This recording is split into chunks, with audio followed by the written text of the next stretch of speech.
So I have a huge problem with beginner artists, and that is, well, the mistakes they make. Not just mistakes like being bad with anatomy or making Mary Sue OCs. Those aren't really problems in my opinion. At least, they're not usually permanent ones. My issues are when beginners end up making mistakes that wind up holding their progression back way longer than if they just knew these were issues and could figure out how to address them. So, I guess that's what I'm here for. My credentials being as a full-time thumbnail artist for various YouTubers and having done commission work for the past 10 years or so. You can take the credentials of having made thousands of dollars on my artwork alone as good enough, or you can tell me at the end of this video if you think my advice is washed.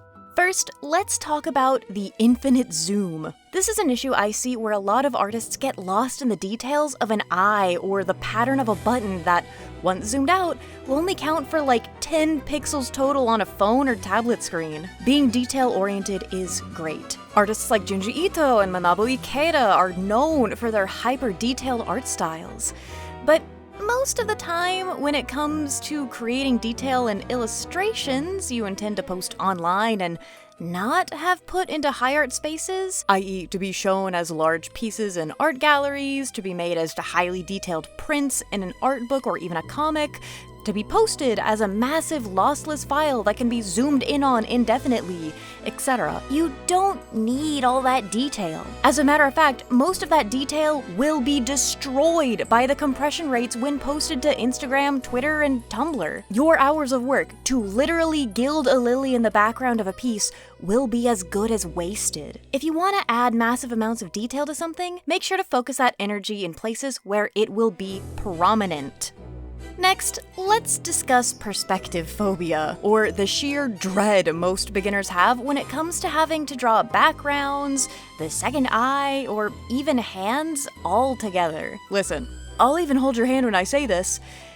You just gotta nut up and do it. I do not like illustrating backgrounds. I used to find it super hard to figure out the right level of detail to add to make sure the focus stayed on the subject of my piece and not like some stack of books on a shelf. But you know what practice taught me? I can usually just paint the general shapes and blur it as if we're rack focusing on the subject of the piece. Drawing hands does seem complicated, especially if done in weird angles and at odd perspectives. But we, as people, usually with hands and cameras in our cell phones, have the unique advantage of being able to cheat by taking pictures and studying the heck out of every contour. If you want to get over your fear of drawing complex things in perspective, the literal only answer is to start doing it, be bad at it, and improve.